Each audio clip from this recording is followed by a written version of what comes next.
तो अव्यात्म हम स्वाध्याय कर रहे हैं गोवत्सा जीवकान ग्रंथराज का जीव समास प्ररूपनाथ के अंतर्गत योनि अधिकार के अंत में हम लोग पहुंच गए हैं। बस एक दो गाथाएं बाकी है योनि अधिकार की। एक गाथा यूं कहना चाहिए 90 नंबर की गाथा, और तीन गाथाएं है जो गति, जन्म और वेद इनका संबंध लगाती है। किसका लगाती है? चारों गतियों गतियों में जन्म किस प्रकार से होता है, कौन सी गति के साथ में किस प्रकार का जन्म जुड़ा हुआ है, और उन गतियों में किस प्रकार के वेद होते हैं। आगे चल करके गति मार्गणा वेद मार्गणा में इनका विस्तार हो जाएगा। पर चूंकि यहां पर जीवों का वर्गीकरण चल रहा है, इसीलिए बहुत सारी चीजें जो है वो आगे मार्गणाओं में कही जाने वाली है, किंतु यहाँ पर प्रसंग के अनुसार, जीव समास के प्रसंग के अनुसार वो यहाँ पर भी कही जा रही है। ठीक है, बस विस्तार से नहीं, संक्षेप से कही जा रही है। सबसे पहले चलते हैं गाथा क्रमांक 90। यहां से मैं आपको शेयर कर रहा हूं।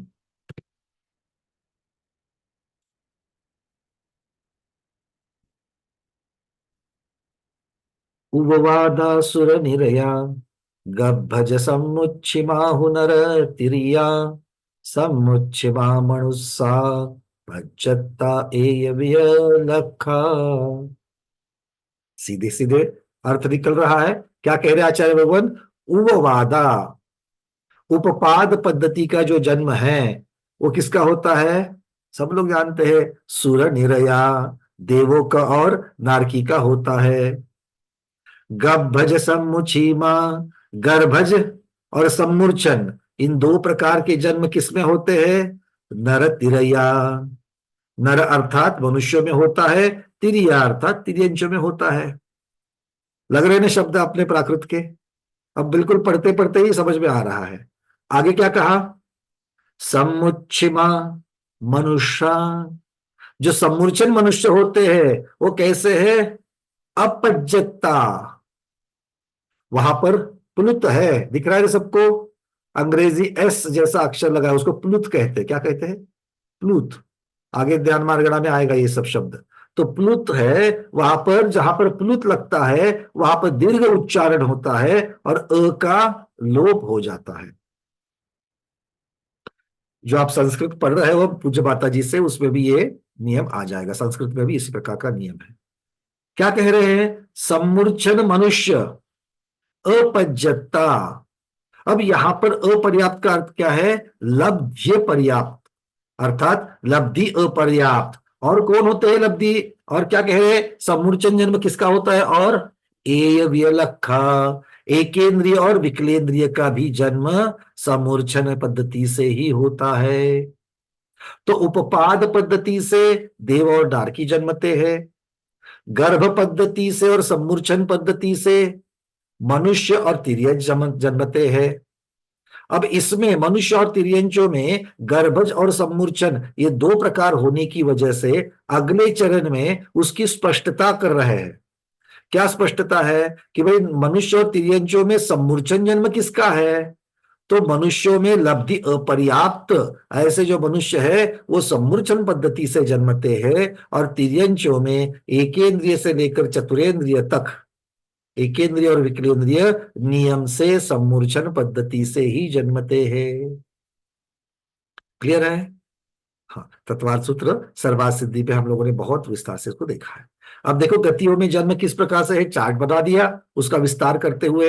सबसे पहले मनुष्य। अब मनुष्य को हरे रंग में दिखाया, उनका वंश विस्तार आगे। मनुष्यों में दो प्रकार, पर्याप्त मनुष्य, अपर्याप्त मनुष्य। अब जन्म के साथ संबंध लगा रहे हैं। पर्याप्त मनुष्य नियम से गर्भ जन्म से जन्मते हैं, और अपर्याप्त मनुष्य नियम से सम्मूर्छन जन्म से जन्मते हैं।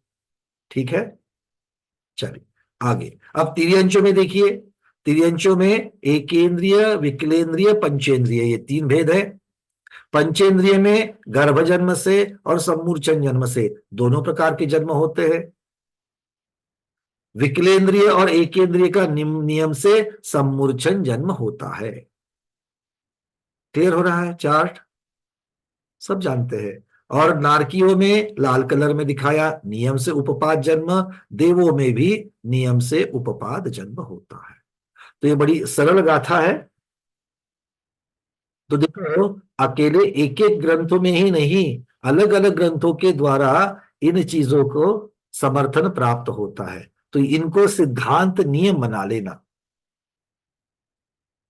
देव और नारकी नियम से उपपाद जन्म। जीव समाज से हमें क्या समझता है? जब हमने पर्याप्त, अपर्याप्त और उसके अपेक्षा से निर्वृत्त पर्याप्त और लब्धि अपर्याप्त जब देख रहे थे, तब देव और नारकियों में लब्धि अपर्याप्त नहीं होते, देव और नारकियों में सम्मूर्छन नहीं होते। देखा था कि नहीं देखा था? इन चीजों का, इन नियमों का उपयोग आगे करना है। अलग अलग प्रकार की मार्गणाओं में इनका उपयोग होता है। इसको पक्की तरीके से, एकदम अच्छी तरीके से जान लेना। ठीक है? तो अरविंद जी क्या पूछना चाहते हो इस पर? मतलब यदि गर्भज और समूर्छन जन्म वाले यथासंभव मनुष्य और तिरंची होती है, यथासंभव क्यों लिखा है? कहां पर?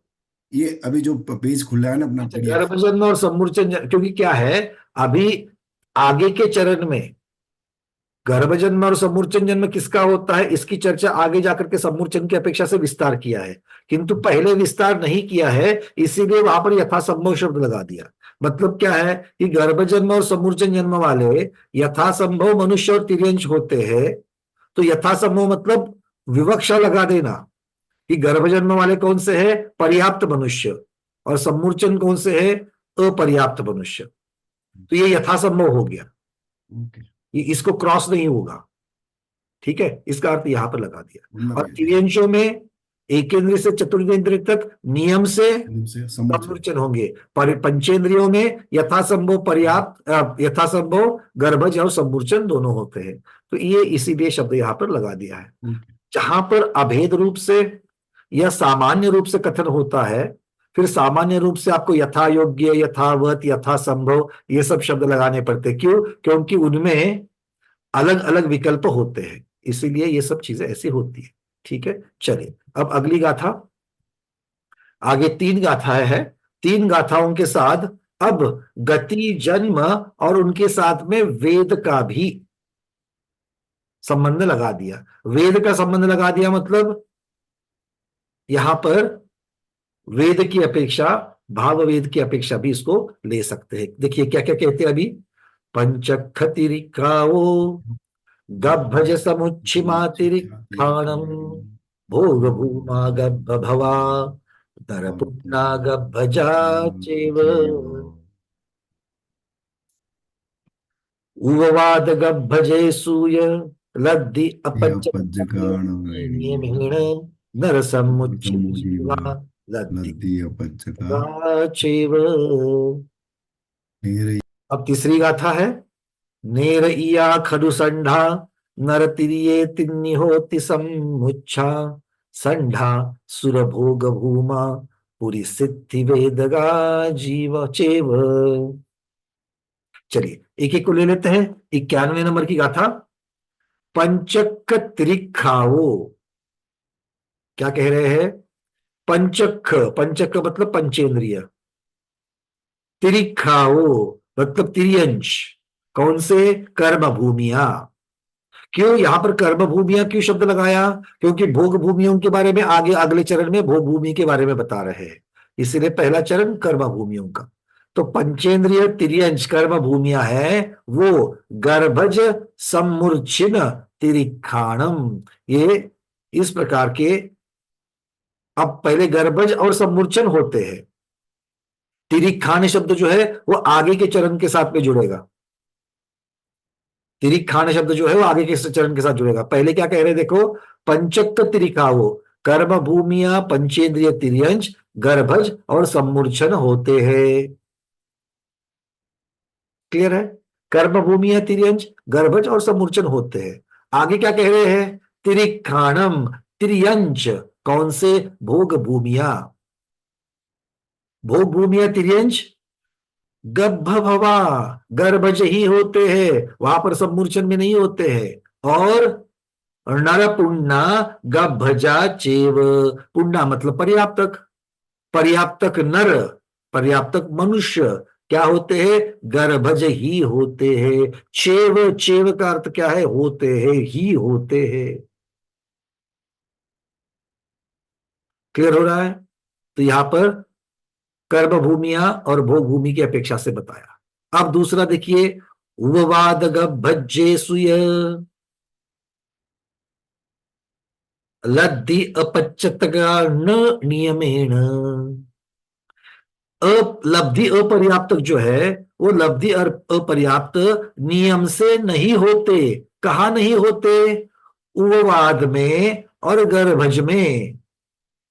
उपपाद जन्म वाले और गर्भ जन्म वाले नियम से लब्धि अपर्याप्त नहीं होते। बहुत बार ये प्रश्न सामने से आ जाता है कि भैया, लब्धि अपर्याप्त मनुष्य जो होते, जो अंतर मुहूर्त में मरते हैं, तो क्या गर्भ में मरने वाले जो जीव है उनकी चर्चा वहां पर है क्या? क्या उनको लब्धि पर्याप्त कहना चाहिए क्या? ऐसा प्रश्न सामने से आता है। तो उसके लिए उत्तर यहां पर है। गर्भ जन्म में, गर्भ होने के, गर्भ में आने के बाद 1 घंटे में भी मर गया, 5 घंटे में मर गया, या 7 महीने में मर गया, 2 महीने में मर गया, तो भी वो लब्ध्य पर्याप्त नहीं होगा। वो लब्धि अपर्याप्त नहीं कहलाएगा। क्यों? क्योंकि गर्भ में आ गया है, मतलब लब्धि पर्याप्त नहीं हो, नियमेन न होती। क्लियर है? तो वो जो ऐसे मरते हैं, वो अपने अकाल मरण के साथ भी मर सकते हैं, या फिर अपने स्वकाल मरण के साथ भी मर सकते हैं। ठीक है ना? उतनी ही आयु बांध करके आए थे, उतनी आयु पूर्ण करी और मर गए। या फिर आयु बहुत लेकर के आए थे, पर कोई, उसके लिए हो सकता है मां गिर गई, या फिर मां ने ऐसा कुछ खा लिया कि जिसकी वजह से गर्भपात हो गया, तो वो अकाल में मरण को प्राप्त हो गए। ठीक है? क्लियर है? तो गर्भ जन्म से जन्मने वाले मनुष्य हो या तिर्यंच हो, नियम से लब्ध अपर्याप्त नहीं होते। वैसे ही देवदार्कियों में लब्धि अपर्याप्त नहीं होते। ठीक है? इन बात को समझ लेना। लेता हूं मैं प्रश्नों को, पहले चलते हैं आगे। अब अगला चरण 92 नंबर की गाथा का। नर समुच्चिम जीमा लद्दि अपच्यतगा चेव। सम्मूर्छन मनुष्य नियम से, क्योंकि नियम चल रहा है, सम्मूर्छन मनुष्य नियम से लब्धि अपर्याप्त ही होते हैं। सम्मूर्छन मतलब वो गर्भ से नहीं जन्मेंगे। सम्मूर्छन मतलब कैसे जन्मेंगे? वातावरण से अपने शरीर के योग्य उद्गल परमाणुओं को एकत्र करके उसमें जन्म लेंगे। ठीक है, चलिए। अब तीसरी गाथा 93 नंबर की जो गाथा है, वो अब यहां पर वेद के साथ में घटित की जाती है। वेद का संबंध लगाया जा रहा है उसमें। नेरइया खलु संढा। नेरइया मतलब नारक। खलु संढा, सिर्फ और सिर्फ नपुंसक वेद ही होता है। नारकियों में दूसरा वेद होता ही नहीं है, नपुंसक वेद। नपुंसक के बारे में वेद वार्गणा में और क्लियर हो जाएगा। नपुंसक के बारे में हम और आपके बहुत लोगों की गलत धारणा होती है। ऐसा हमें लगता है, और यहां पर भी षंड शब्द का अर्थ जो निकालते हैं, षंड शब्द का अर्थ नपुंसक जो निकाला है, वो नपुंसक का अर्थ इम्पोर्टेंट नहीं होता है। नपुंसक का अर्थ आगम में क्या किया है? जो स्त्री और पुरुष दोनों के साथ संग करना चाहता है, उसे नपुंसक कहा है। ठीक है? हाँ, इसको बढ़िया से समझ लेना। आगे कहते हैं, नरतिरिये तिन्नी होती समुच्छा। नरतिरिये मनुष्य और तिर्यंच, इनमें तिन्नी, तिन्नी मतलब तीनों वेद पाए जाते हैं। मनुष्य और तिर्यंचों में तीनों प्रकार के वेद पाए जाते हैं। पुरुष वेद, स्त्री वेद, नपुंसक वेद, तीनों पाए जाते हैं। और ये समुच्छा शब्द जो है, वो अगले चरण के साथ जोड़ देना। समुच्छा संढा। सम्मूर्छन नियम से नपुंसक ही होते हैं। सम्मूर्छन नियम से क्या होते हैं? नपुंसक वेदी होते हैं। आगे सुर भोग भूमा, देव पर्याय की जीव, और भोग भूमिज जीव, पूरे सिद्धि वेद गा, पुरुष इत्थि मतलब स्त्री वेद गा। भोग भूमि वाले और देवों में पुरुष और स्त्री ये दो वेद होते हैं। क्लियर है? पता तो था, ये इंफॉर्मेशन पहले से आपके पास थी कि नहीं थी? बिल्कुल थी, पहले पढ़े हुए हैं। किंतु यहां पर अब उन प्राकृत शब्दों को, उन गाथा को पढ़ने का, उसको समझने का प्रयास करना है। पहले से मालूम था तो यहां क्या पढ़ा, यहां क्या नया सीखा आपने? जिस प्रकार से गाथा की रचना की है, जिस प्रकार से गाथा में कभी अगले चरण के साथ लगा हुआ शब्द पहले चरण में भी आता है, ये आपने देखा। क्लियर है कि नहीं है? पहली गाथा में 91 नंबर की गाथा में भी तिरिखाण जो है वो आगे के भोग भूमि या तिरिखाण की अपेक्षा से लगाया, और अंतिम में भी समुच्छा आगे वाले संढा के साथ में जा रहा है। क्लियर है? अरे हाथ तो बोलो। हाँ, ठीक है, सिकुड़ गए पूरी ठंड में। ज्यादा ज्यादा चेंज, बस उतने उतनी सी गर्दन हिल गई ना तो भी काफी है। बिल्कुल आपको शॉल चादर जो भी लेकर के बैठे हैं उसको हिलाने की जरूरत नहीं है, थोड़ी सी गर्दन हिला देना, ठीक है? चलो, बस इस प्रकार से ये गति, जन्म और वेद का संबंध आचार्य भगवान ने यहां पर लगा दिया है। सबको क्लियर है? एक दो प्रश्न जो है उनको लेते हैं। मीनाक्षी दीदी पूछिए, उसके बाद नीरज जी। वंदना भैया जी। हाँ बोलिए दीदी। एक इंद्रिय से चार इंद्रिय तक के सभी समुच्चन होते हैं, लेकिन सभी समुच्चन लब्धि पर्याप्त तक नहीं होते। एकेंद्रिय से लेकर चतुरेंद्रिय तक सभी सम्मूर्छन होते हैं, किंतु सभी सम्मूर्छन लब्धि पर्याप्त नहीं होते। बिल्कुल ठीक कहा आपने, बिल्कुल ठीक कहा। ठीक है, क्योंकि एकेंद्रिय से चतुरेंद्रिय तक जो सम्मूर्छन कहे हैं वो पर्याप्त भी हो सकते हैं, अपर्याप्त भी हो सकते हैं। इनका वर्णन पहले वाले जीव समासों में आ चुका है। ठीक है, जब हमने पर्याप्त अपर्याप्त नाम कर्म की अपेक्षा से जब हमने जीव समास किए थे तब इनका वर्णन आ चुका है। नीरज जी। वरना भैया, वरना जैसे किसी कारणवश डॉक्टर द्वारा गर्भ में आया हुआ जीव निष्कासित किया जाए तो उसकी पर्याप्ति अपूर्ण होती है, अपन ये मान रहे हैं। नहीं, ऐसा नहीं मान रहे। तो अभी जो गाथा में बोला वे ये शब्द लग रहा है पर्याप्ति अपूर्ण करके उसका मरण होता है। नहीं, देखो, सबसे पहली बात, आपने दो तीन बहुत महत्वपूर्ण शब्दों का उच्चारण किया। एक तो आपने बोला कि डॉक्टर के द्वारा, मतलब आप गर्भजन्म की बात कर रहे हो, है ना? जी जी। क्योंकि डॉक्टर को तो वो लब्ध पर्याप्त जीव मनुष्य तो पकड़ में ही नहीं आएंगे उनके, है ना? वो तो हाँ सूक्ष्म होते हैं। तो बात यहां पर किसकी चल रही है? गर्भ वालों की। अच्छा, गर्भ वाले हैं मतलब नियम से लब्धि अपर्याप्त नहीं होंगे, ये पहली बात। जी। दूसरी बात, पर्याप्त नामकर्म का उनका उदय रहेगा, नियम, और इसीलिए वो आते ही निर्वृत्त पर्याप्त अवस्था में रहेंगे, और निर्वृत्त पर्याप्त अवस्था में मरण नहीं होता। तो पहले अंतर मुहूर्त तक तो उनका मरण होना ही नहीं है जब तक वो पर्याप्तियां पूर्ण नहीं करते हैं। वो नियम से जी। पर्याप्ति को पूर्ण करेंगे गर्भ में आने वाले, और पर्याप्तियां पूर्ण करने के बाद जब पर्याप्तक बन जाएंगे अंतर मुहूर्त के बाद में, अब वो मरण के लिए, यहां से आगे उनका मरण हो सकता है, या तो स्वकाल मरण हो सकता है या अकाल मरण हो सकता है, दोनों प्रकार के मरण हाँ, हो। काल में भी पर्याप्ति अपूर्ण होगी, अकाल में भी पर्याप्ति अपूर्ण होगी। बिल्कुल, ये दोनों नियम, में पर्याप्त। ये नियम। हाँ, और उसका हमने आपको बेस बताया, क्योंकि गर्भजन्म में आए हैं तो पर्याप्त नाम कर्म का ही उदय है, और पर्याप्त नाम कर्म का उदय है तो नियम से निर्वृत्त पर्याप्त अवस्था को पूर्ण करके पर्याप्तक बनेंगे, तब तक उनकी मृत्यु नहीं होगी। जैसे पर्याप्ति अपूर्ण हो गई, उनका मरण हो गया, तो हम्म। फिर जो दोष लगता है वो हम्म। अपने को लगता है। बिल्कुल उसको लगेगा, कैसे बिल्कुल लिया लगेगा। जाए? देखो, अब उसके उनके मरण के पीछे अगर हम लोग हैं, उनके मरण के लिए हम जिम्मेदार है, तो फिर उसका बिल्कुल हमको गर्भपात का हमें दोष लगेगा। नहीं, जैसे कथनचित ये मान लिया जाए, अपन तो इतना समझते नहीं है। हम्म। डॉक्टर ने कुछ कहा कि इसकी कुछ अंग पूर्ण नहीं हो पाएंगे या कुछ ऐसी बीमारी है कारण कुछ भी हो, या हाँ, तो उसमें दोष तो कुछ भी अपने को हो, ही लगेगा ना। बिल्कुल कारण कुछ भी हो, अगर आपने गर्भपात करने का नियम लिया है तो आपने उस जीव की आयु जो है उसके बीच में ही उसके अकाल मरण को आप कारणभूत हो रहे हो, तो बिल्कुल भी उसका दोष लगेगा, तो महादोष फिर लगता है।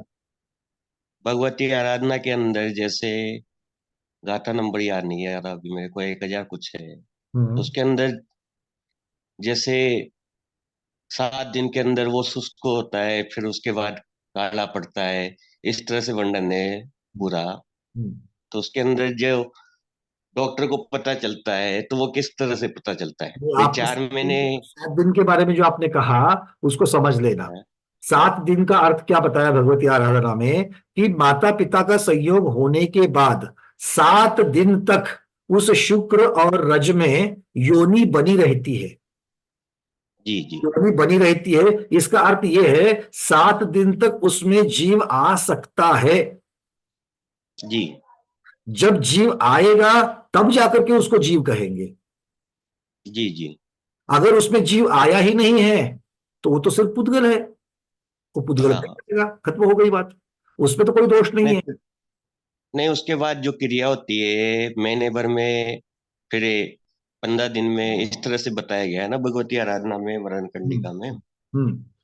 तो फिर डॉक्टर किस तरह से आगे, जान पाता है। हाँ, उसके आगे देखो बिल्कुल सही है। अगर मान लो मैंने क्या शब्द लगाया था, कि अगर हम जिम्मेदार है, अगर हमको मालूम ही नहीं है और वो गर्भ गर्भ मतलब जीव आ गया गर्भ में, और अब गर्भ ठहर भी गया है, किंतु 8-15 दिन में ऐसा कोई कारण होता है जिसमें गर्भपात अपने आप हो गया।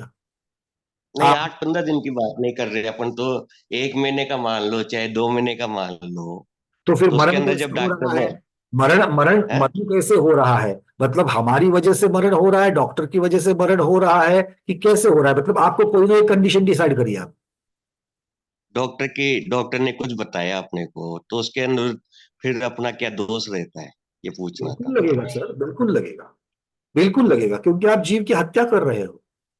नहीं, वो तो लगेगा, ये तो पता है, लेकिन डॉक्टर को पता है जब अपने भगवती आराधना में तो बताया गया है वे इस तरह से क्रिया होने के बगैर उसके अंग उपांग नहीं होते डॉक्टर ने हैं। अपने ज्ञान का उपयोग करते हुए इस प्रकार का संतान जन्म लेगी, उसमें कुछ अंगों हम्म, की पूर्णता होगी, ये उसने अपने ज्ञान का और इंस्ट्रूमेंट का उपयोग करके उसने बता दिया। उसने आपको गर्भपात करने के लिए बताया है क्या? अगर वो गर्भपात करने के लिए बताता है तो डॉक्टर भी उसमें सहभागी हो गया। अगर वो सिर्फ अपने ज्ञान का उपयोग करके आपको जानकारी दे रहा है तो वो उसकी वहां तक ही उसकी जिम्मेदारी है। उसके आगे चूंकि ये अपूर्णता है, कोई अंग पूर्ण नहीं होंगे, ऐसा सोच करके अगर आप गर्भपात करवा रहे हो तो उसके लिए करवाने वाला, फिर वो माता हो सकती है, पिता हो सकती है, घर के लोग रह सकते हैं, कोई भी हो सकता है, तो नहीं, वो तो कोई भी हो सकता है। वो उसके लिए जिम्मेदार। नॉर्मली तो जैसे 5 महीने के अंदर ही अंग उपांग का निर्माण होता है हम्म अपने शास्त्रों के अनुसार, हम्म। तो उसको 2 महीने के अंदर या 2.5 महीने के अंदर कैसे पता चलता होगा। देखो इसका भी पूरा डिटेल्स में वर्णन आया है, आगे आएगा मेरे ख्याल से। एक मार्गणा है, उस मार्गणा में ये इसका वर्णन हमने लिया है, कि पहले वो जैसे एक बूंद की जैसा माता का पोषण कैसे लेता है, बाद में कैसे लेता है, बिल्कुल अंग बिल्कुल उपांग कब के बनते हैं, इसका भी वर्णन हमने सर्वासिद्धि के समय में भी देखा था। आगे भी यहाँ पर बिल्कुल किसी देखा। मार्गणा में आ ही जाएगा, तब इसके बारे में और डिटेल्स करेंगे। अभी आपका जो प्रश्न मेन था कि दोष लगने की बात है, तो उसके लिए जो भूमिका है वो मैं। नहीं, दोष लगने के लिए नहीं करा प्रश्न मैंने, भाई हम्म उसकी पर्याप्तियां पूर्ण होती है, हम्म। पर्याप्ति तो चाहे पूर्ण से वो अकाल वो तो है, वो तो है। अकाल मरण हो चाहे सकाल मरण हो, पर्याप्तियां पूर्ण करके ही उसका मरण होता है। बिल्कुल, ये नियम है, ये नियम। यही प्रश्न था, बाकी वो तो फिर बाद में चर्चा में ज्यादा हो गया। ये बात है, बट ये उसका भी मैंने आपको बेस बताया, पर्याप्त गर्भ जन्म है, पर्याप्त नाम कर्म है, तो निर्वृत्त पर्याप्तक होंगे, उसमें आप मरण नहीं होता। उसके बाद में पर्याप्तियां पूर्ण करेंगे, उसके बाद में मरण के लिए वो वल्नरेबल है। जी, वरना भैया। अरविंद जी। ना भैया जी, ये मीनाक्षी दीदी ने जो बताया ना हम्म। समूर्छन में, जो एक केंद्रीय विकलेंद्र, थोड़ा इसमें डिटेल में बताएंगे देखो शायद। एकेंद्रिय से लेकर चतुरेंद्रिय तक ये नियम से समूर्चन जन्म से जन्मते हैं। बराबर। पर उन्होंने कहा कि ये सम्मूर्छन जन्म से जन्मते हैं, इसलिए ये लब्धि अपर्याप्तक ही होंगे, ये जरूरी नहीं है। बिल्कुल सही है। चींटी पर्याप्तियां पूर्ण करके अपना जीवन पूरा बिताती है और फिर मरण को प्राप्त होती है, तो वो तो लब्धि अपर्याप्त तो है नहीं कि अंतर्मूर्त में मर गई, है ना। बराबर। इस प्रकार से भले सम्मूर्छन जन्म से जन्मे हैं, किंतु ये नियम नहीं है कि सम्मूर्छन पद्धति से जन्मने वाले सभी लब्धि अपर्याप्त ही होंगे, नहीं, उल्टा, लब्धि अपर्याप्त जितने होंगे वो नियम से सम्मूर्छन जन्म से ही जन्मेंगे, ऐसा कह सकते हैं। बराबर। ठीक है, चलिए अलका नगरा दीदी। वंदना भैया, जैसे पक्षी अंडे देते हैं तो वो अंडे की स्थिति उनकी पर्याप्तक में कहलाएगी या क्या स्थिति कहलाएगी उसकी? अंडे में तो जीव आ चुका है, गर्भधारणा जब हुई बस इतना ही है। अंडा अंडा पंचेंद्रिय अंडा जो है वो गर्भजन्म का भेद है, अंडज, है ना। तो अगर गर्भजन्म का है मतलब पर्याप्त नाम कर्म के साथ में आया है, तो उसकी पर्याप्तियां पूर्ण हो चुकी है, क्योंकि अंडा अंडे से पूरा का पूरा जीव अभी तक बाहर नहीं आया है अंडा फोड़ करके। इसका मतलब ये नहीं कि उसका जन्म नहीं हुआ। जैसे हम आप मनुष्य जो है माता के गर्भ से बाहर आ जाते हैं 9 महीने के बाद में, वैसे वो अंडे के अंदर जन्म तो है, जीव तो है, अपना पूरा शरीर की जो उसकी जो मर्यादा है उस शरीर की मर्यादा को पूर्ण करके फिर वो बाहर निकलेगा, बट अंदर तो है, उसका विकास हो रहा है अंदर। क्योंकि बाद में वो सहते हैं ना अंडे को पक्षी लोग और फिर जीव वो बनता देखो, है। अंडा अंडा इसे अंग्रेजी में ओवरी कहा गया है, ठीक है। अब वो किसी के, अब मनुष्यों में वो अंदर है, स्त्रियों में, इनके केस में ये बाहर भी निकाल करके रख सकती है। अब मनुष्य के शरीर के अंदर है तो उसको ऊर्जा वैसे ही प्राप्त हो रही है, और अगर जब मुर्गियां या आदि जो कबूतर आदि जो पंचेंद्रिय जब उनको बाहर निकाल करके रखते हैं तो उनको ऊर्जा कहाँ से मिलेगी, और इसीलिए उनको ऊर्जा मिलने के लिए जो पर्याप्त उसके लिए ऊर्जा है वो अपने पंख के नीचे या शरीर के नीचे लेकर के बैठ जाते हैं।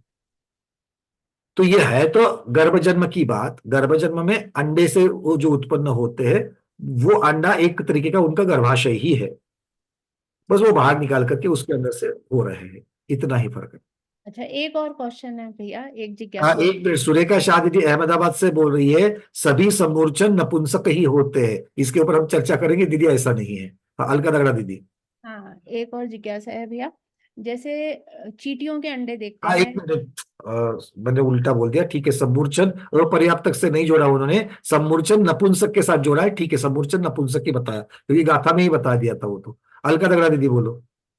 हाँ भैया, एक और जिज्ञासा है, तो जैसे चींटियां हैं या मकोड़े हैं, इनके अंडे होते हैं, तो ये अंडे जो समूर्छन जीव है, जहाँ चींटियां पाई जाती हैं या मकोड़े पाए जाते हैं वहीं पे पैदा होते हैं ये, मतलब उन लोगों उनको उस वर्गणाओं को, पुद्गल वर्गणाओं को ये पता होता है क्या ये लोग हमारी रक्षा करेंगे यहाँ पे? नहीं, पुद्गल वर्गना तो तीनों लोगों में है। अब उनको पनपने के लिए, उनको जीने के लिए जहां पर आवश्यक सुविधाएं, पोषक वातावरण होगा वहीं पर तो वो हो जाएगी। अब जैसे मान लो बहुत ठंडा सीजन जहां पर होता है वहां पर ये सब जीव पनपते नहीं है। मच्छर देखो, जितने मच्छर बारिश के सीजन में होते हैं, जितने मच्छर गर्मी के सीजन में होते हैं, उतने ठंड के सीजन में नहीं होते हैं। क्यों? क्योंकि उनके लिए पोषक वातावरण नहीं है पनपने के लिए। तो नहीं, मैं इसी पूछ रही हूँ जहाँ, मतलब जहाँ चींटियां पाई जाती हैं वहीं उनके अंडे पाए जाते हैं, तो ऐसा नहीं होगा ना, जहां अंडे होंगे वही चींटियां होगी, अच्छा, ऐसा है। क्योंकि जहां चींटियां है वही वो अंडे देगी, और जहां अंडे होंगे वहीं से चींटियां निकलेगी, ठीक है, ठीक है। है ना। ये संबंध लगा देना उससे। हमारा फोकस किसके ऊपर है उसकी अपेक्षा से बहुत बार धारणा बन जाती है। क्योंकि हम देखते ये जो ऑरेंज कलर के मकोड़े होते हैं वो छत्ता बनाते हैं और फिर उसके अंदर उसके अंडे पाए जाते हैं, तो मतलब उनको सबको ऐसा मालूम होता है क्या कि यही हमारा पोषण होगा? ज्ञान है ना हर एक जीव में, हर एक जीव में ज्ञान है, और ज्ञान के साथ में संज्ञा भी है। संज्ञा मतलब तीव्र वांछा, भले मन नहीं है, मैथुन की इच्छा होना, भूख लगना, ये सब है। और इसकी अपेक्षा से जो ज्ञान उनके पास है, मति ज्ञान श्रुत ज्ञान जो है, मति ज्ञान मतलब इंद्रियों द्वारा मिलने वाला ज्ञान, और श्रुत ज्ञान उसकी विशेषता बताने वाला जो ज्ञान है, ये दोनों प्रकार के ज्ञान है। भला सीमित है, उनको जितना चाहिए उतना ही है, वो जीव समास को नहीं जानते, जीव समास की व्याख्या नहीं जानते, जीव समास के भेद नहीं जानते, पर वो इतना जानते हैं कि अगर चींटी है तो चींटी को क्या खाना है और वो खाना कहाँ मिलेगा, घ्राणेन्द्रिय है, घ्राणेन्द्रिय से कैसे उसका उपयोग लगाना, ये बिल्कुल जानेंगे। उतना ज्ञान उसमें है।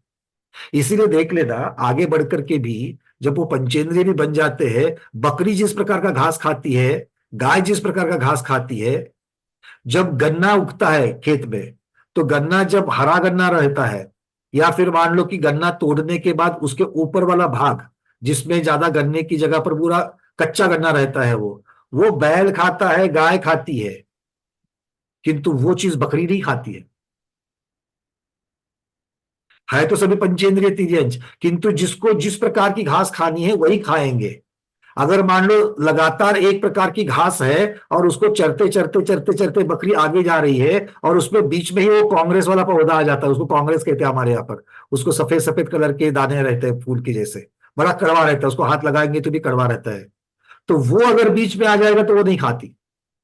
पर गाय के खाने में आ जाता है, पता कैसे चलता है, दूसरे दिन गाय का दूध कड़वा आ जाता है। दूध कड़वा आते, मुझे बचपन का याद है, दूध कड़वा आते ही मम्मी पूछती थी, माँ पूछती थी उसको, दूध वाले को, अरे क्या है तुम्हारी गाय ने कौन सा गवत खा, गवत मतलब कौन सी घास खा ली, उसने क्या कांग्रेस खा लिया क्या, क्योंकि दूध कड़वा आ गया। तो ये चीजें होती है। आगे जैसे जैसे जैसे जैसे इंद्रिया विकसित हो जाती है, उसके बाद में इंद्रिया विकसित होने के बाद मन आने के बाद में बहुत बार अपना नियत आहार जो है उसको छोड़ करके इधर उधर वो जीव मुंह मारता है। किंतु जहां पर इंद्रिया विकसित नहीं है वहां पर बिल्कुल अपने जितना ज्ञान है उतना ही चलेगा, ये इधर उधर नहीं जाएगा। वो आदमी भी तो देखो, है कि नहीं, जैन कुल में पैदा हो गया है, आलू प्याज नहीं खाना चाहिए था, वो आहार है नहीं हमारा, फिर भी खा रहे हैं, इधर उधर मुंह मार ही रहे हैं, है ना। चाइनीज को देखो, अब जो नॉनवेज खाते हैं वो चाइनीज तो और उसके परे निकल गए वो लोग। आदिवासी को देखो। खैर चलिए, विषयांतर ज्यादा हो जाएगा, बट क्लियर हो गया आपको। हाँ, वो 2-3 दिन से जिज्ञासा थी भैया, हो गया क्लियर। चलिए,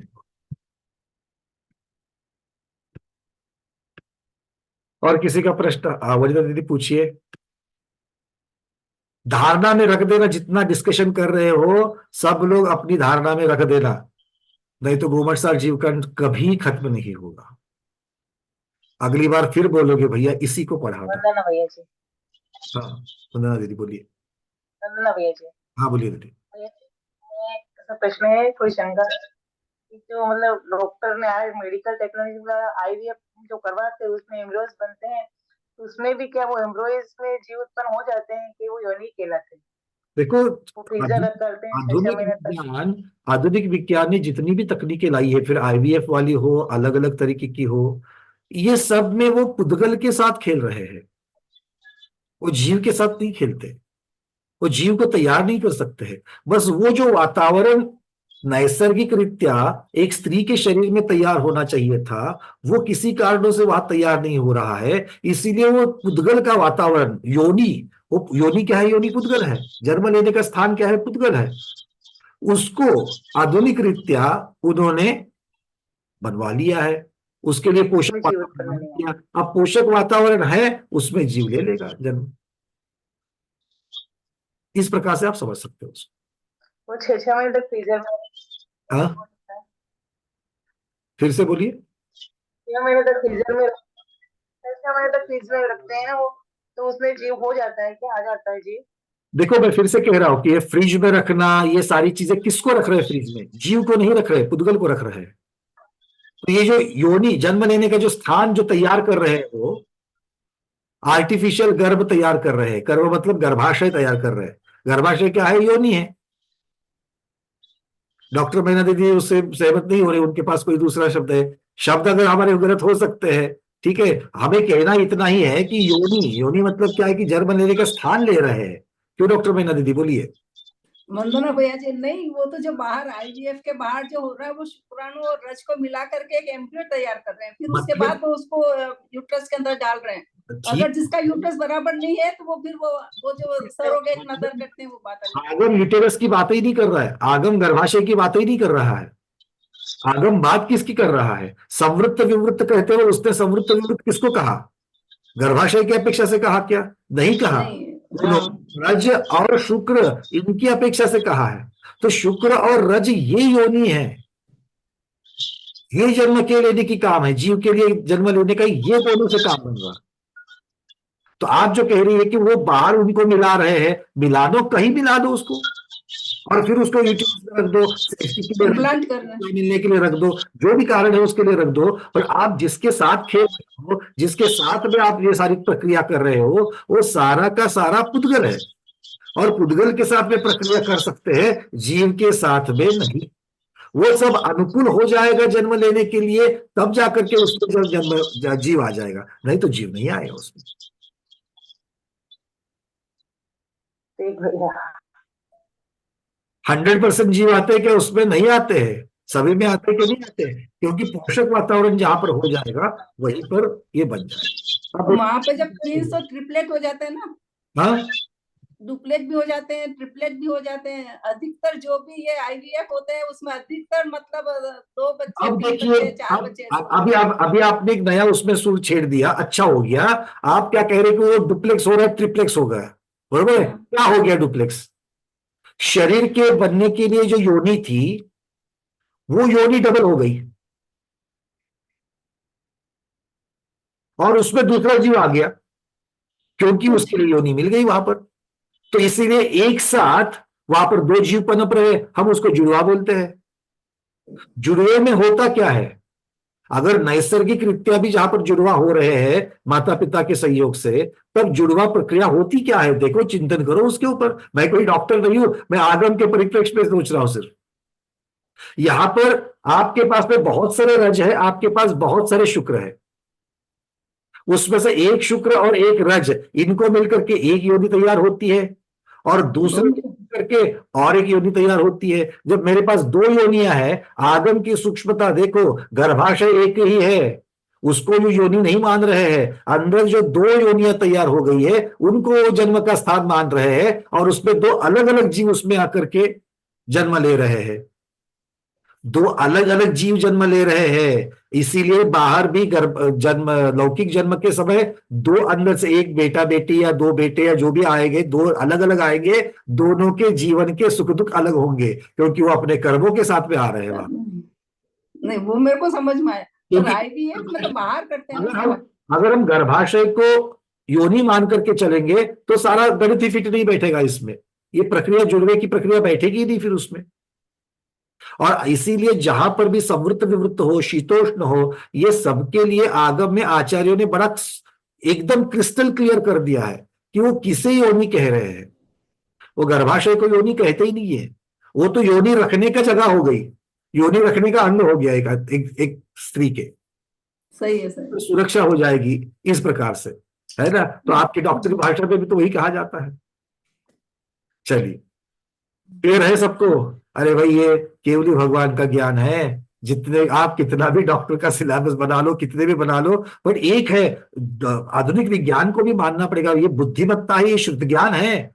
ये शुद्ध ज्ञान से ही तो मानव ने, फिर वो जैन कुल का हो या अजैन कुल का हो, डॉक्टर थोड़ी जैनों में होते हैं, अजैनों में भी तो होते हैं। वो तो श्रद्धान वाला भाग हो गया। पर जो शुद्ध ज्ञान है, वो शुद्ध ज्ञान, वो जो जीव पहले से लेकर के आ गया है, उसके जो क्षयोक्षम है उसका शुद्ध ज्ञानावरण का, इसीलिए उसने उस ज्ञान को ग्रहण किया है, उसकी धारणा में है, और उसका उपयोग करके फिर वो ये सारी इतना इनोवेशंस वगैरह कर रहे हैं। तो इसका मतलब ये हुआ कि जो बाहर फर्टिलाइजेशन हो रहा है वो तो योनि तैयार कर रहे हैं, और योनि जब डाल देते हैं तब उसके बाद उसके अंदर जीव आता है। मतलब अगर वो अनुकूल है तो आता है, अगर अनुकूल है तो सारा वेस्ट चला जाता है। हाँ, वो तो होता है। क्लियर है? चलिए, और किसी का प्रश्न है? क्योंकि अब यहां से आगे अवगाहना अधिकार शुरू हो जाएगा। अपने मन की जितनी भी शंकाएं पूछ लो, जन्म की अपेक्षा से है वो, ठीक है? क्योंकि अब इसके आगे अवगाहना अधिकार मतलब गणित के लिए तैयार हो जाओ, अपनी बुद्धि लगाने के लिए तैयार हो जाओ। बड़ी सूक्ष्मता में पूरा साइंस ही आएगा अब यहां पर, ठीक है? चलिए आगे बढ़ते हैं।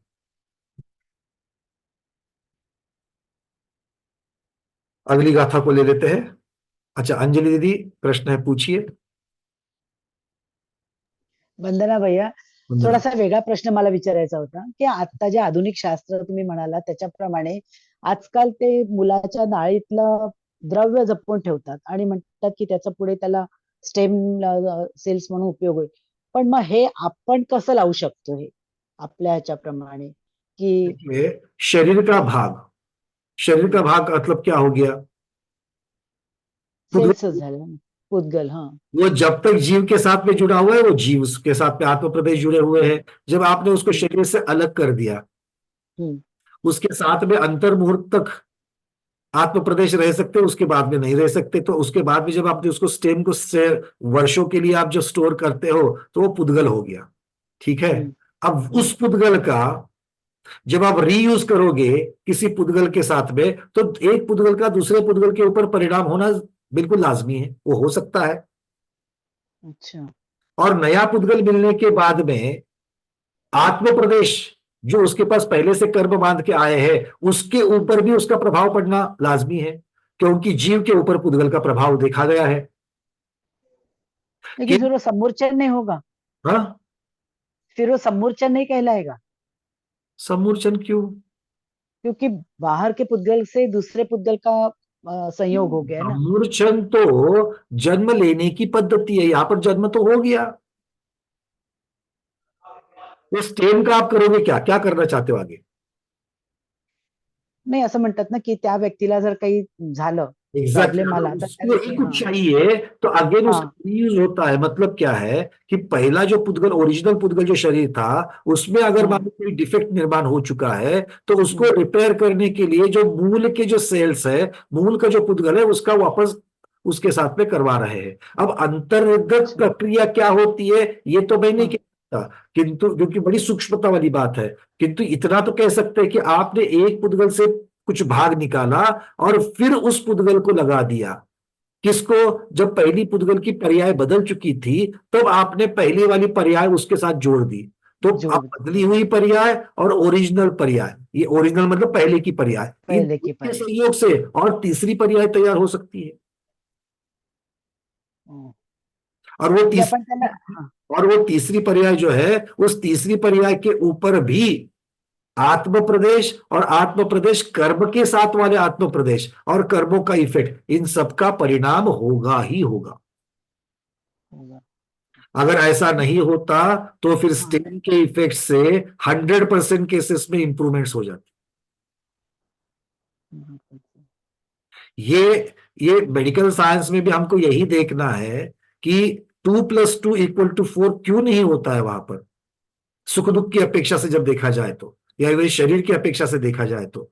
एक पैरासिटामोल एक शरीर के ऊपर जिस प्रकार से काम करती है, दूसरे के ऊपर काम करेगी ये गारंटी नहीं है. क्यों?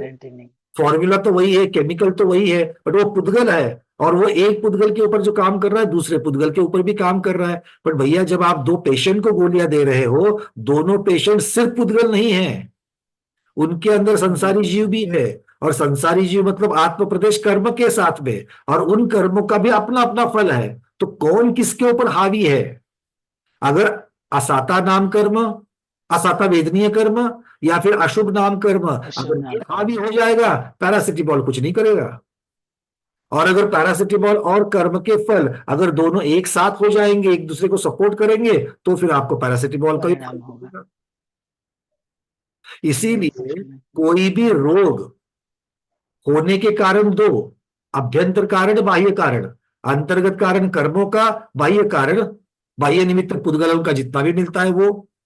और इसीलिए ठीक होने के लिए भी बाह्य कारण जो है उसके ऊपर औषधि का उपयोग, और अंतर्गत कारण कर्म जो है उसके लिए विशुद्धि का उपयोग.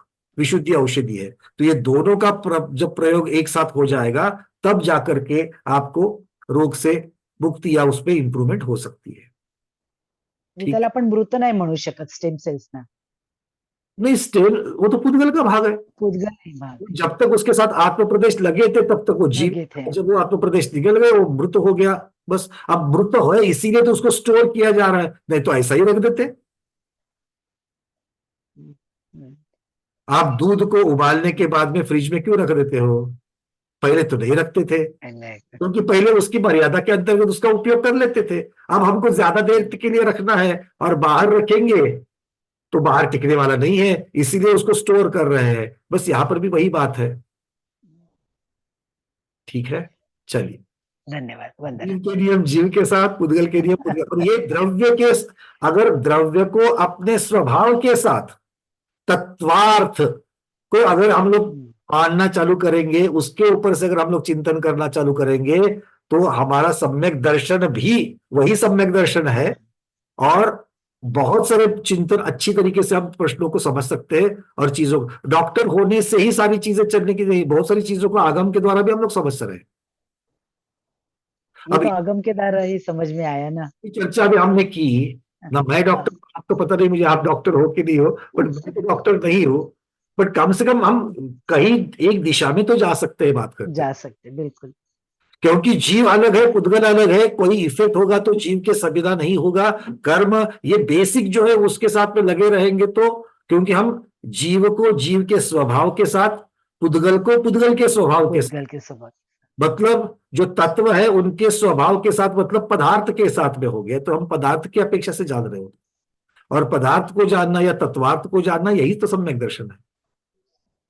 ठीक है, चलिए। उपचार। दीदी,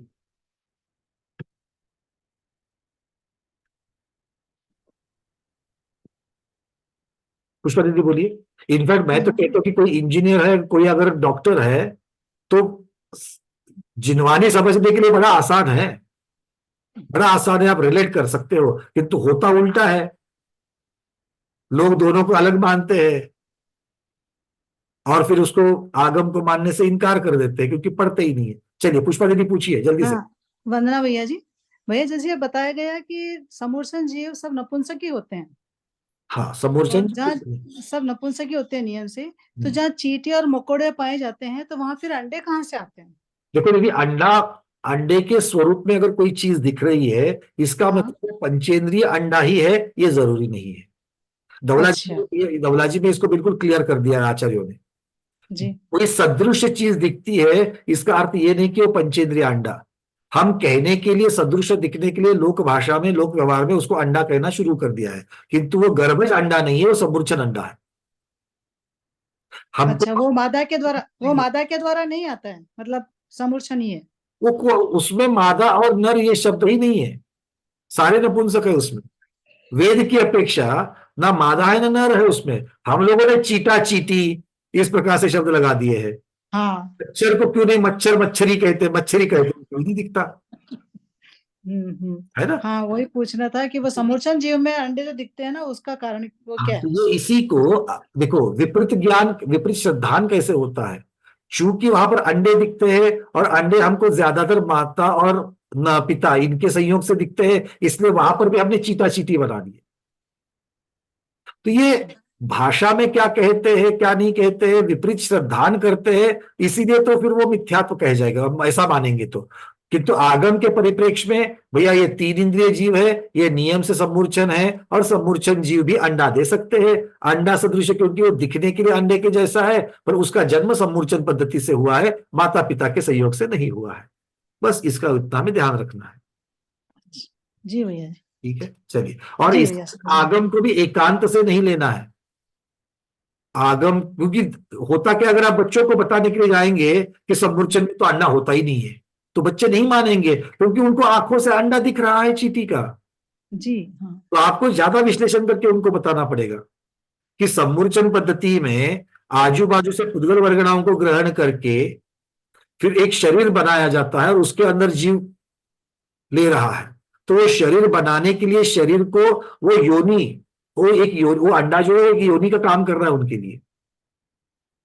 सम्मूर्छन की योनि है वो अंडा, और उसके अंदर वो जीव ले रहा है जन्म, और जन्म लेकर के फिर अपने लिए योग्य ऐसे उस अंडे के अंदर अपना शरीर बना रहा है।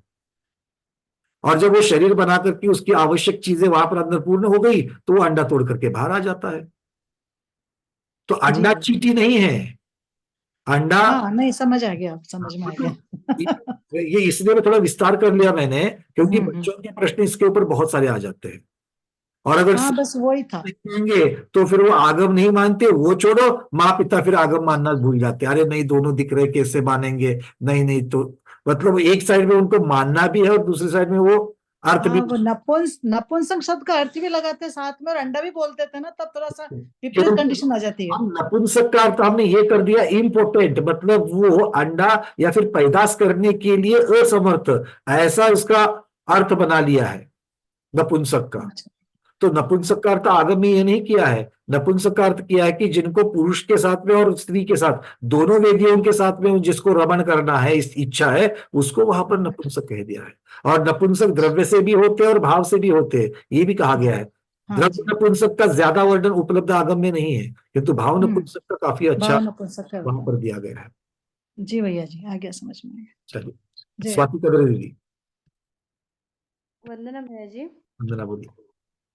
पहले में तो अबॉर्शन या टेस्ट ट्यूब बेबी का ऐसे कुछ नहीं रहता था, तो अब हो रहा है। व्यंग के साथ जब जन्म लेता है तो उसको अबॉर्शन कर देना बोलते हैं डॉक्टर लोग। तो इन सब के लिए हम खुद जिम्मेदार है कि नहीं? अभी दो चीजें आप दीदी मिक्स हो रही है। इसके ऊपर मैंने भी जब पहले धीरज जी ने प्रश्न पूछा था, मैंने कहा डॉक्टर आपको गर्भपात करने के लिए नहीं कह रहा है, वो अपने ज्ञान का उपयोग करके आपको चीजें बता रहा है। उसके ऊपर से जो फैमिली वाले हैं वो उसका डिसीजन करते हैं। तो दोष की बात, तो दोष अगर किसी को मारोगे तो दोष नहीं लगेगा? जरूर लगेगा। ठीक है। हाँ, वही मैं पूछ रहा हूँ, ये सब के लिए हम हाँ, ही पहले जिम्मेदार नहीं होता था ऐसा नहीं है।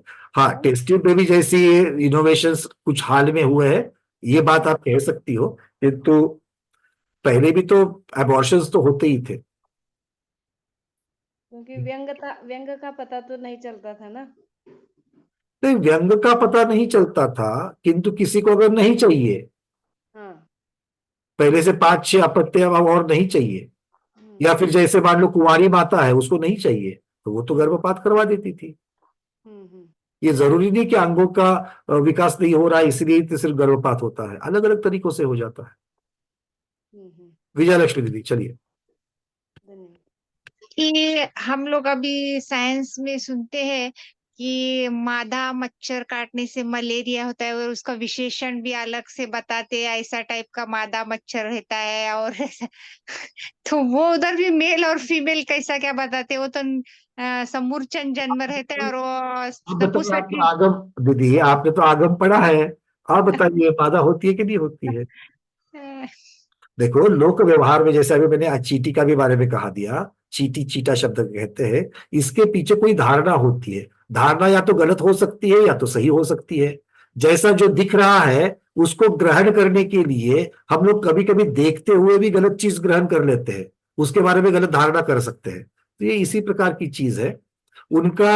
और आगम जो बोल रहा है वो आगम, आगे वेद मार्गणा में ये शब्द आएंगे, शरीर बाहर से पुरुष का दिख रहा है और अंदर भाव स्त्री के हो रहे हैं, तो वहां पर शरीर की अपेक्षा से वर्णन ही नहीं है आगम में, तो बहुत कम है, भाव की अपेक्षा से वर्णन चल रहा है। तो अभी ऐसा वो बताते तो वो हम क्या समझना चाहिए कि वो, और वो उसका विशेषण भी बताते ऐसा टाइप का रहता है वो। हमें ये भी समझना चाहिए कि भले हमें बहुत बार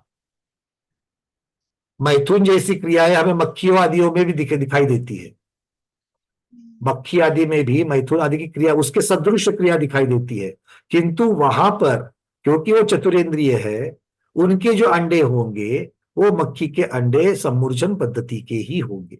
क्यों? क्योंकि जो सूक्ष्मता में जाकर के जिस चीजों का अभी तक अध्ययन नहीं हो पाया है, उसका अर्थ नहीं लगा पाया है, वो केवल भगवान ने कर दिया है। तो इसीलिए सूक्ष्मता में जाके जो अंतिम सत्य को ढूंढना है वो हमारे सामने उपलब्ध है। ठीक है। जैसे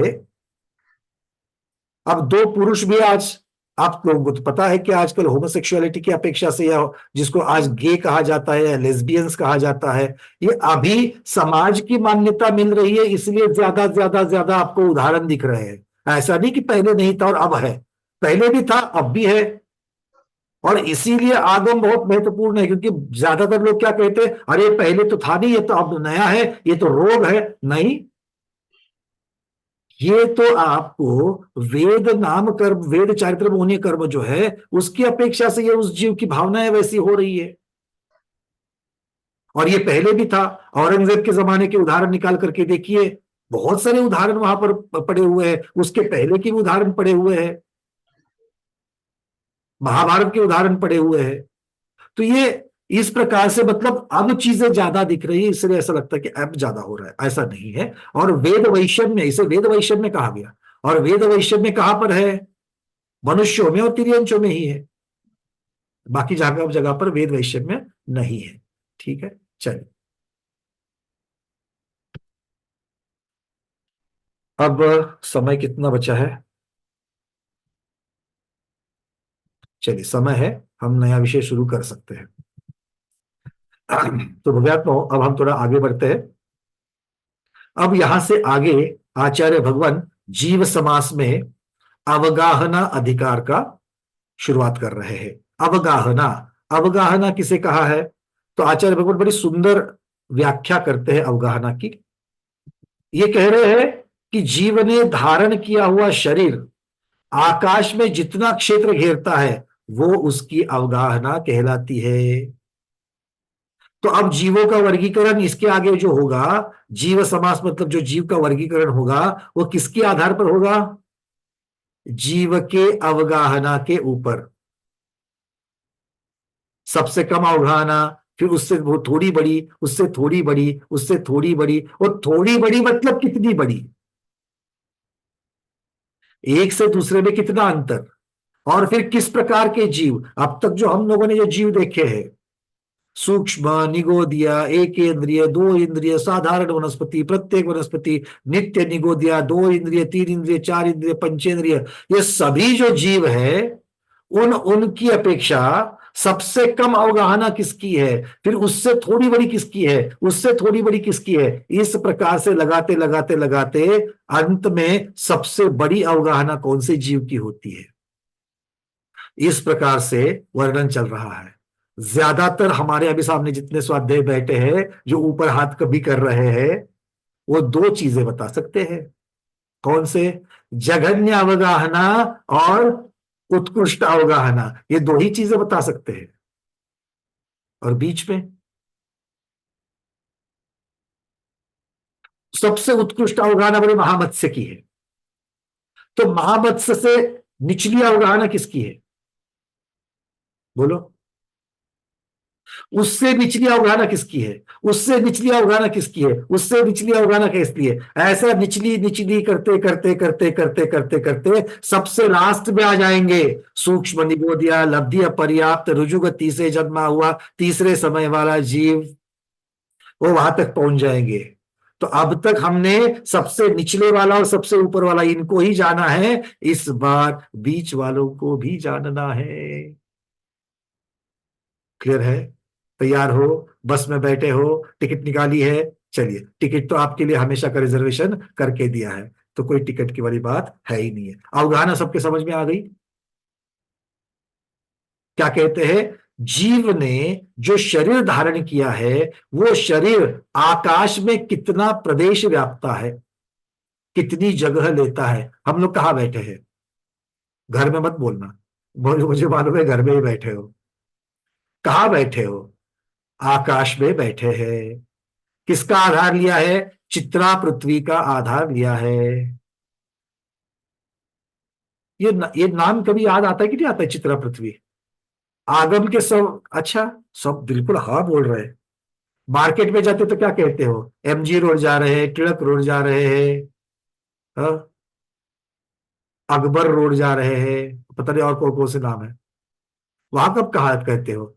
चित्रा पृथ्वी के नहीं, कहाँ याद आती है? नहीं आती है ना, नहीं याद आती है। खैर, तो चित्रा पृथ्वी के ऊपर उसका आधार लेकर के हम बैठे हैं या खड़े हैं, किंतु हमारा शरीर पूरा का पूरा आकाश में ही है। तो वो आकाश में कितनी जगह ले रहा है उसको अवगाहना कहते हैं।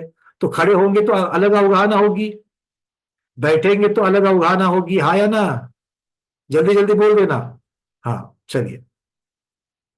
ठंड इतनी भी नहीं है कि आप लोग, आपकी गर्दन अकड़ गई है, नहीं ना? आर्थराइटिस वाली जैसी बात है तो बात अलग है, बट गर्दन अकड़ तो नहीं गई है। हाँ चलिए, अच्छी बात है, मतलब उतनी ठंड नहीं है। अब अवगाहना के दो या तीन प्रकार कर सकते हैं। मूलता से जघन्य अवगाहना, उत्कृष्ट अवगाहना। और इन दोनों के बीच में मध्यम अवगाहना। तो जघन्य अवगाहना के बारे में और उत्कृष्ट अवगाहना के बारे में अब आचार्य भगवान अगली गाथा क्रमांक 94 में हमें बता रहे हैं। शेयर कर रहा हूं आपके साथ में गाथा क्रमांक 94। सर्वजघन्य और सर्व उत्कृष्ट, क्या कह रहे हैं? सर्वजघन्य और सर्व उत्कृष्ट, सर्व शब्द लगा दिया। जितनी अवगाहना होती है उनके अंदर सबसे निचली वाली, सबसे ऊपर वाली, उसके स्वामी कितनी होती है ये बता रहे हैं। सुहुमनिगोद अपज्जतय्यस् जादस् तदीयसमयं हि अंगुल असंक भागम जहन्नमुक्कस्सयं मच्छे। सुहुमनिगोद अपज्जतयस् जादस् तदीयसमयं हि अंगुल असंक भागम जहन्नमुक्कस्सयं मच्छे। मच्छे समझ में आ गया, अंगुल समझ में आ गया, असंख्य भागम वो भी समझ में आ गया, अपज्जतय्यस् वो भी मोटा मोटी में समझ में आ गया, सुहमनिगोद समझ में आ गया क्या? सुहमनिगोद, सुहमणिगोद समझ में आ गया? अरे भाई ये सुहमणि कौन सा चिंतामणि नहीं है, ये सुहमणिगोद किसके गोद, ऐसा शब्द नहीं है। सुहम निगोद दो शब्द है। क्या है? सुहम निगोद। बोलते बोलते कभी कभी सुहम निगोद हो जाता है। चलिए, सुहम सूक्ष्म, निगोद निगोदिया, सूक्ष्म निगोदिया। अपज्जतस् मतलब अपर्याप्तक, मतलब लब्ध्य अपर्याप्तक, सूक्ष्म निगोदिया लब्धि अपर्याप्तक। जादस् तदीय समयम ही, जादस् मतलब जन्म के समय, जादस् मतलब जन्म के समय, तदीय समयम ही, तदीय मतलब तृतीय समय में। तो सूक्ष्म निगोदिया लब्धि अपर्याप्तक जीव जन्म के समय तीसरे समय में जो रहता है वो क्या है? अंगुल असंख्य भागम, अंगुल के असंख्यातवें भाग प्रमाण होता है। ये क्या है? ये जहन्नम, ये जघन्य अवगाहना है। तो जघन्य अवगाहना कितनी है? जघन्य अवगाहना कितनी है? अंगुल के असंख्यातवें भाग प्रमाण। अंगुल, अंगुल समझते कि नहीं समझते हो? अंगुल के भी बहुत सारे भेद है, प्रमाणांगुल आदि आदि आदि आदि। ठीक है, अभी समझने के लिए मोटा मोटी, ये आपका पैर दिख रहा है, पैर, इसको अंगुल समझना। ये किसी का भी नहीं लेते हैं, वो प्रमाणांगुल जो होता है वो प्रमाणांगुल किसका लेते हैं? ये तो अंगुल हो गया। प्रमाणांगुल क्या है? इससे भी और बड़ा होता है। और प्रमाणांगुल उस जमाने के चक्रवर्ती की अपेक्षा से लिया जाता है। खैर वो थोड़ा अलग विषय है। यहां पर समझने के लिए ये अंगुल जो है इसके असंख्यात भाग कर देना, उंगली को तोड़ना नहीं है। हाँ, तो इतना जो है इसके असंख्यात भाग कर देना और उसमें से एक भाग ले लेना, उतनी ही साइज है। साइज की बात चल रही है, आकार की बात चल रही है। तो सबसे कम जो जीव की जो साइज है, आकार है, वो कितना कम है? तो अंगुल के असंख्यातवें भाग प्रमाण। और कौन जीव है वो? सूक्ष्म निगोदिया। सूक्ष्म निगोदिया लब्धि अपर्याप्त, और वो भी जन्म से तीसरे समय में, पहले समय में नहीं, दूसरे समय में नहीं, जन्म के तीसरे समय में। जन्म लेकर के तीसरा समय हो गया है, सबसे कम अवगाहना होती है, सबसे कम शरीर होता है। ये क्या हो गया? जघन्य हो गया। और मुक्कस्सयम, अब ये मुक्कस्सयम में दो भाग कर देना, म अलग निकालना और उक्कस्सयम अलग निकालना। वो म जो है ना वो जहन्नम, जहन्नम का म वहां चला गया। और उत्कर्षय मतलब उत्कृष्टता से, उत्कर्ष अर्थात उत्कृष्ट। उत्कर्ष कितना है, उत्कृष्ट कितना है, मच्छे। उत्कृष्ट अवगाहना किसकी होती है, मत्स्य की होती है। कौन सा मत्स्य, आचार्य करते हैं उसे महामत्स्य कहते हैं। जो उसका वर्णन कैसे आया है, उस महामत्स्य का वर्णन आचार्य भगवान कैसे करते हैं,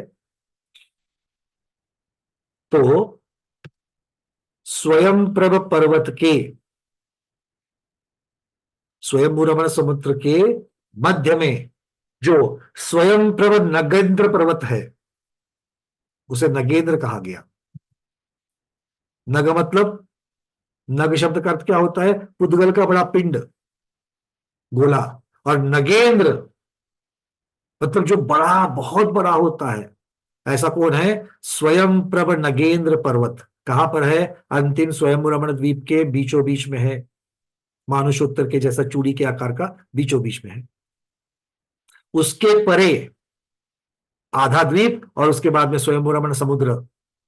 इनमें स्वयंभू रमण समुद्र में जो मत्स्य होता है, वो कितनी अवगाहना है उसकी, कितनी अवगाहना है, आचार्य कहते हैं 1000 योजन लंबाई है। कितनी है, 1000 योजन लंबाई, 500 योजन चौड़ाई और मोटाई 250 योजन होती है। अब ये लघु योजन की अपेक्षा से लगा लेना, अवगाहना में लघु योजन उपयोग में आता है। तो 1 योजन मतलब 8 मील 12 किलोमीटर। तो लगा लो 1000 योजन तो 12000 किलोमीटर लंबा है।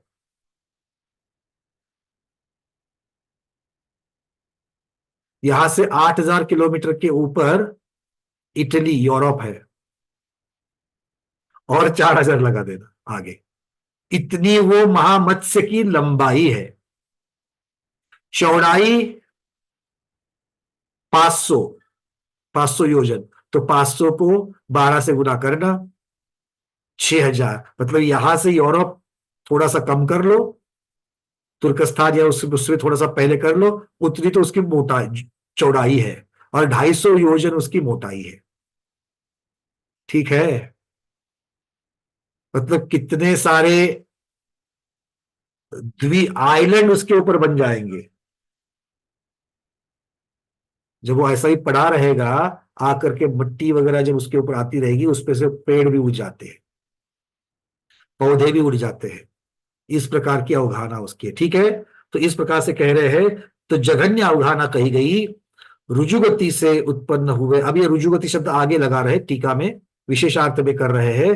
कहते हैं रुजुगति से उत्पन्न होने के, तो रुजुगति पहला विशेषण लगाया, दूसरा विशेषण उत्पन्न होने के तीसरे समय में, तीसरा लगाया लब्धि अपर्याप्त, और चौथा लगाया सूक्ष्म निगोदिया जीव।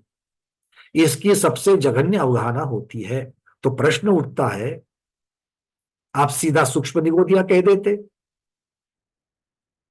तो सूक्ष्म निगोदिया मतलब निगोदिया जीव कहते, तो निगोदिया में बादर और सूक्ष्म 2 है, आपने सूक्ष्म निगोदिया ले लिया। फिर सूक्ष्म निगोदिया में पर्याप्तक होते हैं और लब्धि अपर्याप्त भी होते हैं, आपने लब्धि अपर्याप्त वाले को ले लिया। फिर जन्म के तीसरे समय में क्यों कहा, अगर छोटा वाला ही कहना था, सबसे छोटी वाली अगर अवगाहना देनी थी, तो फिर पहले समय की क्यों नहीं कही, तीसरे समय की क्यों कह रहे हो। और चौथा, रुजु गति से उत्पन्न कहा, क्यों, मोड़ा वाली गति से उत्पन्न हो गया तो क्या आकार कम होता है, बड़ा होता है, क्या है। आपने रुजु गति से कहा है, इसका मतलब है मोड़े मोड़े से आने वाला जीव जो है उसका आकार बड़ा होता है। बात समझ में आ रही। ये 4 प्रश्नों के उत्तर हमको ढूंढने हैं। कौन से भाई, आपने निगोदिया में सूक्ष्म निगोदिया क्यों लिया, पर्याप्त की जगह पर लब्धि अपर्याप्त क्यों लिया, मोड़े वाले की विग्रह गति की अपेक्षा से ऋजुगति वाली ऋजुगति की आपने गति क्यों ले ली, विग्रह गति क्यों ले ली। और चौथा, जन्म का पहला समय ना मानते हुए जन्म के तीसरे समय में क्यों कहा? सबसे जघन्य अवगाहना है। बात समझ में आ रही है? ये चार अगर प्रश्न समझ में आ जाएंगे तो चार के उत्तर भी अपने आप समझ में आ जाएंगे। ठीक है, सबसे पहले आचार्य भगवान एक एक चीज का खुलासा कर रहे हैं। सबसे पहले पूछा, रुजुगति से ही उत्पन्न क्यों होना चाहिए?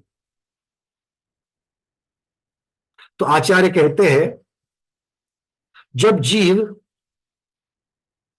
अपने भव की शुरुआत करता है, नए भव की शुरुआत करता है, तो नया भव कहां शुरू होता है? विग्रह गति के प्रथम समय में। तो वहां पर विग्रह गति का पहला समय क्या होगा?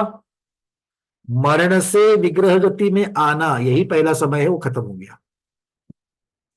इसीलिए दूसरे समय से कह रहे हैं, पहला समय किस में चला गया? आयु का पहला समय विग्रह गति शुरुआत करने में चला गया। अब दूसरा समय, तो दूसरे समय से आचार्य कह रहे हैं जीव का एकांतानुवृद्धि योग रहता है। शब्द को ध्यान रखना, क्या कहते हैं? एकांतानुवृद्धि योग रहता है। एकांतानुवृद्धि योग मतलब क्या है? तो आत्मा जो है, जब भी उसकी कोई क्रिया होती है, मन की, वचन की या काय की, जिसे हम लोग योग कहते हैं, तो या तो मनोयोग, या तो वचन योग, या तो काय योग, इनकी वजह से आत्मा में परिस्पंदन होता है। और आत्मा में जब परिस्पंदन होता है, तब वो नो कर्म वर्गणाओं को भी उसी प्रकार से ग्रहण करता है। क्या कह रहे हैं? विग्रह गति में तो शरीर नहीं है, विग्रह गति में शरीर नहीं है। और ये जो एकांतानुवृद्धि योग जो है, ये प्रति समय बढ़ते बढ़ते बढ़ते जाता है। मतलब विग्रह गति के दूसरे समय में जितना परिस्पंदन होगा, तीसरे समय में परिस्पंदन बढ़ जाएगा, चौथे समय में परिस्पंदन बढ़ जाएगा, पांचवें समय में परिस्पंदन बढ़ जाएगा, छठे समय में परिस्पंदन बढ़ जाएगा। क्लियर है? तो जितना समय विग्रह गति में ज्यादा लगाओगे, उतना जन्म की जगह पर, जहां पर शरीर बनाने की प्रक्रिया चलती है, उपपाद स्थान जिसको कहा गया है, वहां पर आते आते आत्मा का परिस्पंदन बढ़ेगा। दो पद्धति से या तीन पद्धति से जीव पहुंच रहा है, समझ लो। ठीक है, एक रुजुगति से पहुंच रहा है, एक मोड़ा वाली गति से एक ही टर्न करेगा, उतने से सब पहुंच रहा है। दूसरा दो मोड़े वाले से पहुंचेगा। तो इन तीनों प्रक्रिया में जीव को मरण स्थान से जन्म लेने के स्थान में पहुंचने के लिए समय, एक एक समय ज्यादा लगेगा कि नहीं लगेगा? रुजुगति में एक समय में पहुंच गया, मोड़े वाले में 2 समय में पहुंच गया, मोड़ा बढ़ गया 3 समय में पहुंच गया। तो जन्म समय पर जहां पर उपपाद स्थान है, वहां पहुंचने के लिए जितना ज्यादा समय लगेगा, उतना ज्यादा परिस्पंदन उस आत्मा में होगा। यह बात क्लियर हो गई? क्योंकि एक समय में जितना परिस्पंदन होता है, 2 समय में ज्यादा परिस्पंदन होगा, तीसरे समय में ज्यादा परिस्पंदन होगा, और यह प्रति समय परिस्पंदन होना, इसी को एकांतानुवृद्धि योग कहा। क्लियर? तो अगर रुजुगति से जीव जाएगा तो वो कम परिस्पंदन करेगा, कम परिस्पंदन करेगा तो वो कम नो कर्म परमाणाओं को ग्रहण करेगा, आहार वर्गणाओं को कम ग्रहण करेगा। जितना ज्यादा परिस्पंदन, उतना ज्यादा वर्गणाओं का ग्रहण। क्लियर है? तो रुजुगति से आने की वजह से एक समय में जीव अपने उत्पत्ति स्थान पर पहुंच गया, वहां पर जितना परिस्पंदन होगा, उस परिस्पंदन से कम आहार वर्गणा को लेगा। जब कम से कम आहार वर्गणा को लेगा, तो उससे जितना शरीर बनेगा वो छोटा होगा या बड़ा होगा तुलनात्मक? छोटा होगा। और हम अवगाहना कौन सी ढूंढ रहे हैं? जगन्य से जगन्य, सर्व जगन्य ढूंढ रहे हैं। इसीलिए रुजुमती से जाएंगे तो ही सर्व जगन्य मिलेगी कि नहीं मिलेगी? बिल्कुल। तो ये पहले प्रश्न का उत्तर हो गया, रुजुमती से क्यों गए। अब दूसरा, निगोदिया जीव की अवगाहना कम होती है तो उसमें सूक्ष्म और बादर दो है, तो फिर आपने बादर को क्यों नहीं लिया, सूक्ष्म को क्यों लिया? तो आचार्य कहते हैं सभी बादर सूक्ष्म जीवों में, बादर और सूक्ष्म जीव जो है उसमें सबसे जगन्य अवगाहना सूक्ष्म निगोदिया जीव की होती है। ये फैक्ट है। इसीलिए निगोदिया में भी सूक्ष्म निगोदिया को लिया, क्योंकि उससे सबसे कम जगन्य, कम वाली अवगाहना होती है, तो इसलिए उसको ले लिया। दो प्रश्न समझ में आ गए। अब तीसरे, बोले जन्म के तीसरे समय में क्यों कहा, पहले समय में क्यों नहीं कहा? तो आचार्य भगवान कहते हैं जन्म के प्रथम समय में सारे के सारे जो, अब जन्म के प्रथम समय में इसका अर्थ विग्रह गति नहीं लगाना, क्योंकि विग्रह गति में कौन सा आकार रहता है जीव का, आत्म प्रदेशों का? जो मरण करके जो शरीर छोड़ा है वो वाला आकार लेकर के जीव चलता है विग्रह गति में। वो जैसे ही उपपाद स्थान पर आ जाता है जहां पर जन्म लेना है, अगर गर्भज है आप और हम है तो माता के गर्भ में पहुंच गए, और वहां पहुंचने के बाद सबसे पहले समय में वो जो पहले वाला जो आकार था वो बदल करके आयताकार हो जाता है। सबसे पहले सारे के सारे आत्म प्रदेश आयत के आकार में हो जाते हैं, रेक्टेंगल। दूसरे समय में वो चौकोर हो जाते, चारों बाजू समान, दूसरे समय में चौकोर हो जाता है। और तीसरे समय में वो चारों कॉर्नर जो है वो मुड़ जाते हैं और वो गोलाकार हो जाता है। तो आयत, चौकोर और गोल, इन तीनों में सबसे जघन्य आकार गोल का माना गया है। सबसे जघन्य आकार किसका माना गया है? गोल का माना गया है। और ये गोल आकार जीव को कब प्राप्त होता है आत्म प्रदेशों को? जन्म के तीसरे समय में। क्लियर हो गई बात? किंतु जन्म का तीसरा समय मतलब विग्रह गति से नहीं लगाना है, उपपाद स्थान से लगाना है। ठीक है? हाँ।